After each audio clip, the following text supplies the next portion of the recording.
Stress today. Stress is a big one.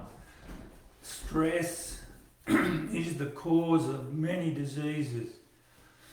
Look, there's so much information. Where do I start? I'm going to be doing part one because it's a huge topic and there's different stages of stress. But can we really beat stress? And how does it affect our cells? How does it affect our health? The good news is, we can change our cells or our neuro patterns in a few days. And 10, 15 years ago, I did that. And I thought, this guy was kidding,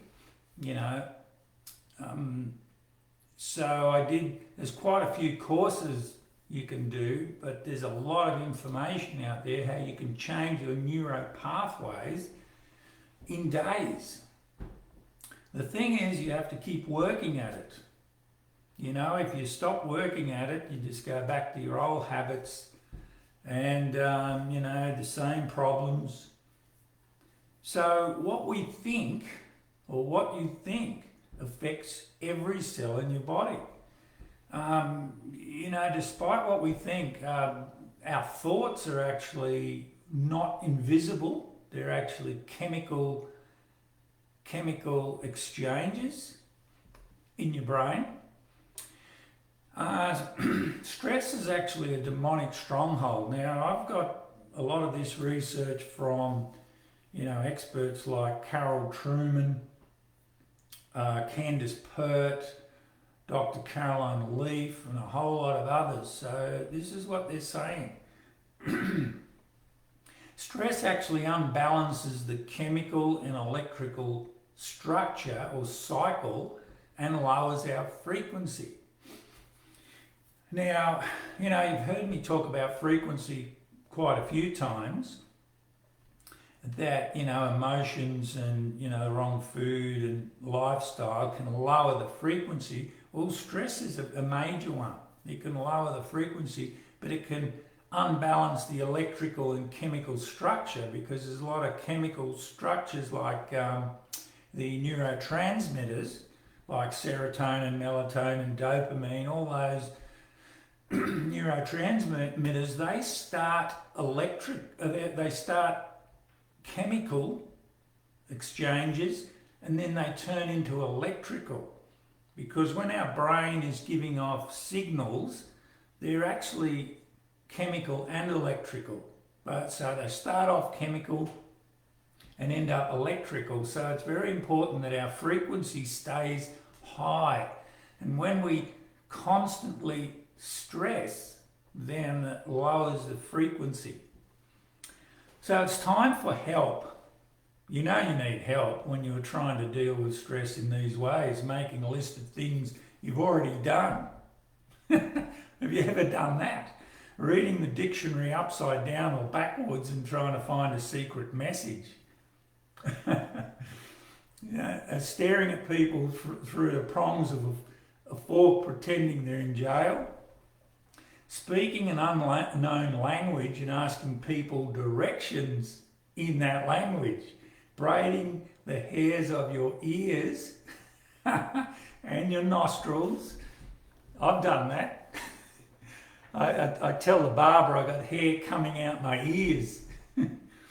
The dog is on Valium. Your family is stressed when, the dog's on Valium. Give the dog a drug. Or the cat. You are trying to get your 5-year-old to switch to decaf. That's just as toxic. No one wants to wait for a microwave dinner. A microwave takes a minute. Family meetings often only last a minute. Otherwise they end up in murder.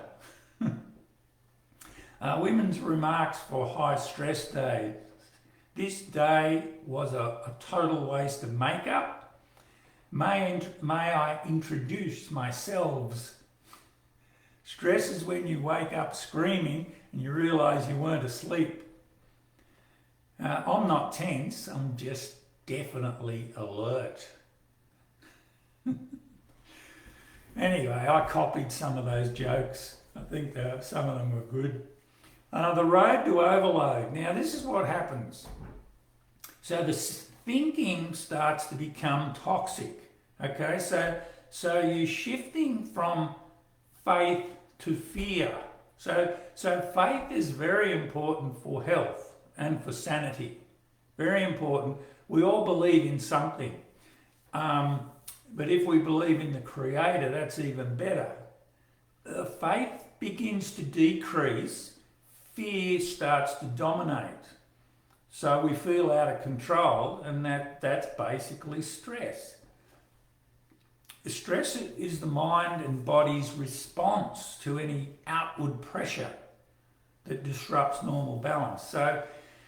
So stress is not the problem, but it's our response to stress that it's the big issue. And I've found it hard in the past to respond to these pressures.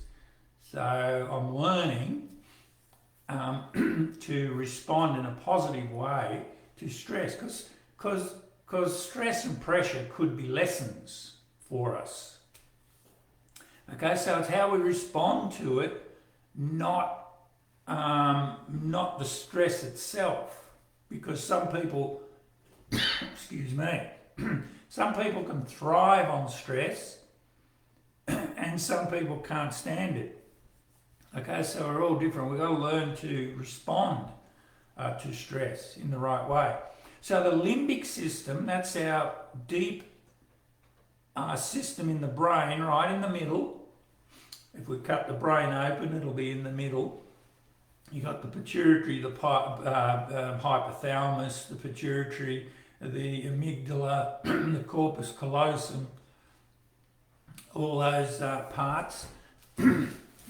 Sorry, I got something stuck in my throat. So the limbic system converts thoughts into physical reality. Okay, so thoughts aren't invisible. They're actually, I'll take some essential oil here. Eucalyptus, love it. So the thoughts are actually physical neurochemicals or stress chemicals, whichever way you go. So they're a physical thing. Just because we can't see them, it doesn't mean they don't respond in a physical manner. Well, it's a physical chemical. So the root of all stress, these experts say, is fear, which is a lack of faith. Whoa, that's pretty heavy. It's like saying, oh, you haven't got faith, you haven't got faith, you haven't got faith. But when you think about it, it makes sense. Because I know when I'm a believer, I'm a Christian, I believe in our Heavenly Father, and when I stop trusting that He's going to take care of everything, fear comes into my life. And I know this happens to a lot of believers. Whether you're a believer or not a believer, you believe in something. So even if you have faith that things are going to be okay, things will work out if you do the right thing, of course, then the root of all stress is fear, which is a lack of faith. Then there's some faith there to protect you, okay? And this is what the experts are saying. So now this is what happens physically with fear. Fear triggers around about 1,000 known physical and chemical responses. That's a lot of responses. It's a lot going on in the brain and in the nervous system. 1,000 known. They're the ones that are known. So there's a lot of chemical reactions that we don't know is going on, or responses. And it activates over 30 different hormones and neurochemicals. That's a lot of stuff going on in there. Okay, so the body has to work harder when there's fear and when there's stress. So in our daily activities, information is taken through the five senses. What's the five senses? The hearing, the smelling, the tasting, the touching, and what's the fifth one? Smell. Did I say smell? Smell, eyes, ears, touch, taste. Anyway, I might have missed one, but you know what I mean. The five senses and the feeling. So we're especially 2020, 2021, we're bombarded with all this information. And you know what? I'm not going to be popular here, but a lot of this information is useless information and negative information. We're getting smashed with all this information, and the body has to process it. So it's working overtime, trying to process all this information. So sometimes it's great not to watch the news, because a lot of times it's not accurate news, and a lot of the junk we watch on TV and on the internet. So what happens is this information goes in through our dendrites, which is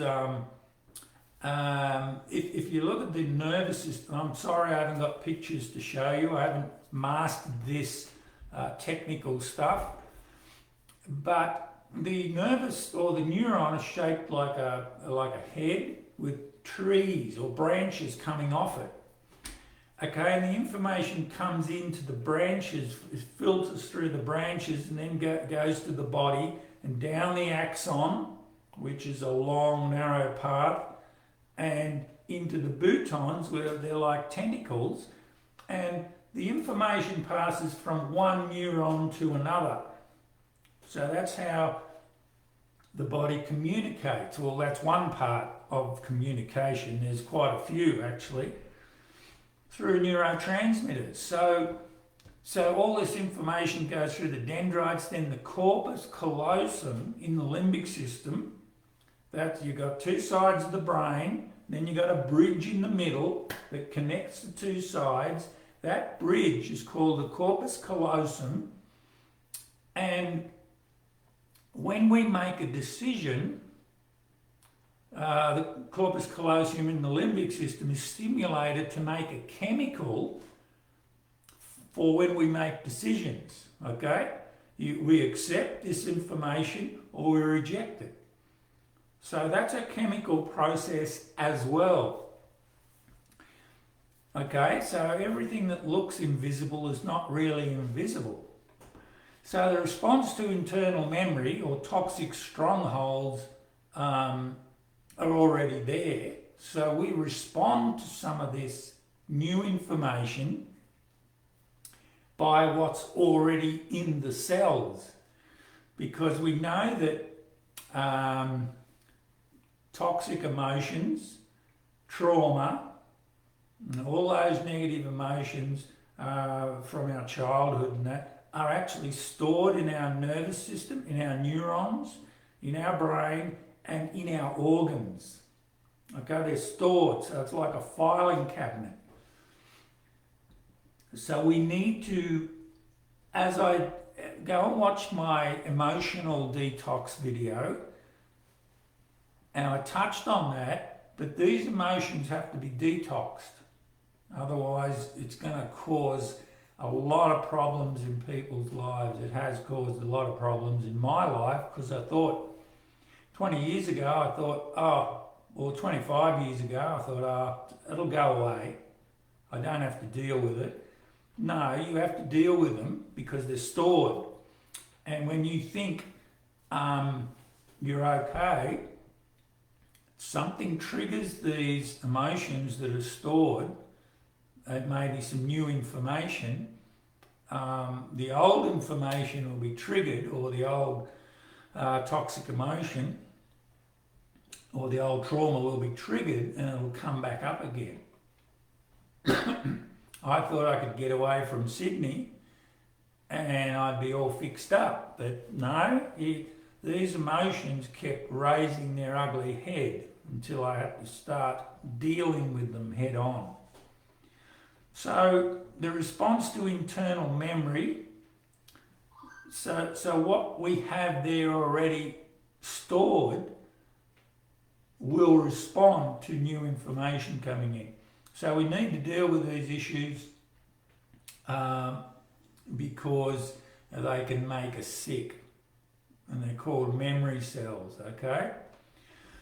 So here's stage one of stress, and this is a normal stage. Look, stress is built into us for learning, but the problem with stress is when it's the way we respond to it, and if it keeps going on and on and on, like it did in my life years ago before I knew how to deal with it. So stage one of stress is the alarm stage. Oh, we're alarmed. We see a lion or a bear, or someone pulls a gun or a knife at us. That's an external stressor, right? And what happens is the internal stressor kicks in. The stuff already stored, right? Kicks in, like the memory cells we have. And then we go, oh, fear of rejection, or how do we feel? You know, the body starts speaking to itself. The heart beats stronger, the blood rushes to the muscles away from the stomach. Digestion slows or stops. So this is an important factor also. When you're going through this sort of stuff, is it healthy to eat? Well, no, because you're not going to digest it, because the blood rushes away from the stomach and the digestion. The digestion basically slows right down or stops. So stage one of stress is the blood sugar rises, the fats are released into the bloodstream for energy, the chemicals are released to make blood clots. You're more alert, you're stronger, more focused, memory building begins. Now there's some good stuff in there, right, for initial stress, but there's some bad stuff in there, like how many times have you been to the doctor and he's checked your cholesterol, your triglycerides, and they're through the roof, and he doesn't even ask you what you've been eating or if you're stressed. Some do. And, well, meat eaters, that would be almost normal, because the wrong fats or the oxidized animal fats can bring that up. But then you got a vegetarian that goes to the doctor and their triglycerides and cholesterol's through the roof. That's happened to me, and I didn't know what it was. This was years ago. And you say, well, this can't be, because I don't eat meat, I don't eat dairy, I'm a vegetarian. Well, the fats are released into the bloodstream for energy when you're stressed. And if the stress is constant, your cholesterol and your triglycerides could stay high. And it could be from sugar as well, so it doesn't matter if you're vegetarian or not. It could be from sugar. But we're talking about stress today. Okay, so your cortisol levels could be high. So that could be one of the reasons. Now, the normal cycle, well, this is the normal cycle. Small amounts of CRH are secreted from the hypothalamus. It's a stress hormone, and that's secreted to build good memory. Then the pituitary is stimulated to secrete small amounts of ACTH. Now remember, this is the normal cycle. These are involved in the process of learning. So a little bit of stress is good, a little bit of stress hormones are good. So this is in the process of learning. So adrenocorticotropic hormone, ACTH, then drops down to the adrenals to release cortisol, adrenaline, the other stress hormones, okay? These will in turn travel back up to the pituitary. The adrenals are on top of your kidneys, okay? And bathe it and tell the pituitary to relax and stop secreting ACTH. You got that? That's the normal cycle. These people are focused, memories being built, now the chemicals from the brain stop flowing, the cycle stops until we get distracted, stop focusing. We need to focus again, the cycle begins again. Okay, now this is what I see. I don't see the normal cycle. We see this ACTH loop constantly flowing time and time again. Now I'll get into that in stage 2 and stage 3. But in the meantime, there's cells called glial cells, or glial, G-L-I-A-L, cells in the brain or in the nervous system that mop up memory. If you're not focusing on something, have you ever noticed if we're not focusing on something, someone asks you a question, oh, I don't remember, I wasn't really focused. Well, that's the glial cells or the mop-up cells mopping up that information that came in that you weren't focused on. So it's always good to focus on what you're doing. Then you will retain that. So these glial cells do a lot more than that, but we're talking about this at the moment. So what I'm going to do is I'm going to go into stage 2 and then I'm going to stop, and then part 2 I'll try and do tomorrow or Sunday or Monday and get into stage 3. It gets really, really interesting. And this is what I see constantly in the clinic. So what happens at stage 2? Now, in the state of stress, a message is sent to the hypothalamus that I am in trouble. Hypothalamus, right in the middle, the control centre. I'm not handling this information that's coming in. This brings up old memories. Remember the response. The response comes from old memories stored. Example, I didn't like maths at school, or I didn't like that sort of person or whatever. Hypothalamus will start to pump out too much of the corticotropic CRH hormone, which stimulates the pituitary to pump out too much ACTH, adrenocorticotropic hormone. In turn, adrenal chemicals won't stop flowing. This is what happened to me years ago before I worked on my adrenal glands. These hormones do not stop flowing. And what we have now is a chaotic situation that this is stage 2, called the ACTH loop. It becomes easier to shift into this stage as you allow this to happen. Notice what these experts say, as you allow this to happen. I mean, back then I didn't know any different. But we have the power to stop that by our thoughts and our words and our studying and our focus. Then be aware that you will start to get physical problems such as pain, headaches, tight muscles, heart palpitations. So a lot of stress is causing disease and a lot of fear and unforgiveness and all that stuff. I'm going to do a talk on unforgiveness soon, so that's a big one as well. That causes stress. So stage 2 is long-term stress, which is what I had. All electrochemical feedback loops become disrupted, out of balance. Frequency is disrupted. In other words, frequency drops. Remember cancer? 42 megahertz. Cold and flu, 58 megahertz. We need to get our body up to over 60 to 68, 78 megahertz.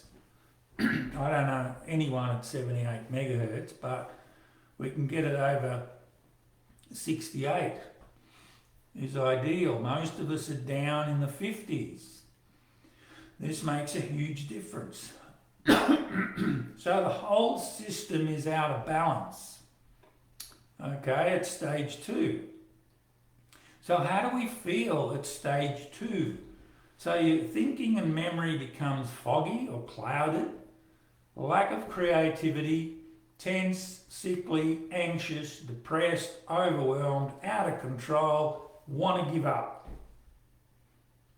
Wow, well that's how I felt 20 years ago.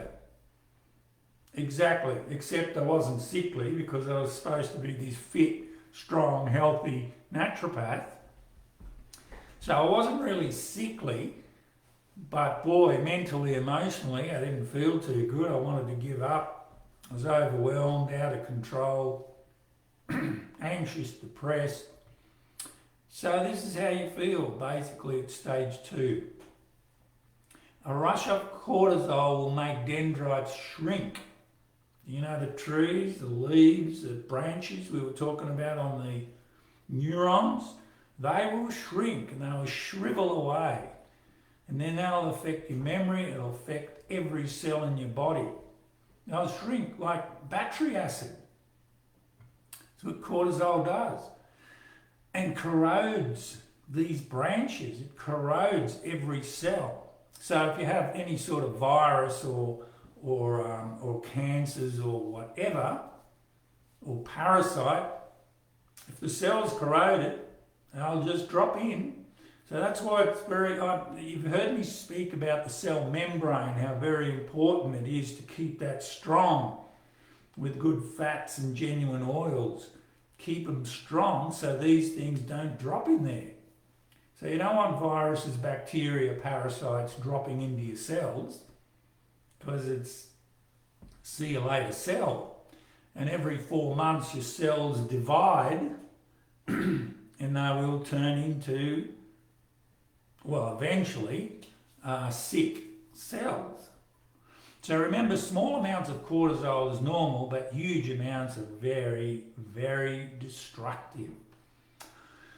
So look, that's part 1 of this talk. Please keep your ears open for part 2. I'll try and do it tomorrow, Sunday or Monday. I'm not sure, it depends on time. And please, if you've got any questions, drop me a line or something. Email me or message me. Okay? So in the meantime, God bless. You can watch this again, watch all my other videos. Please share them because someone might need this information. And see you at part 2. In part 2, we'll be covering stage 3 and some solutions, because stage 3 is basic exhaustion of your cells. And I've seen many people like that. Okay? God bless you. See ya.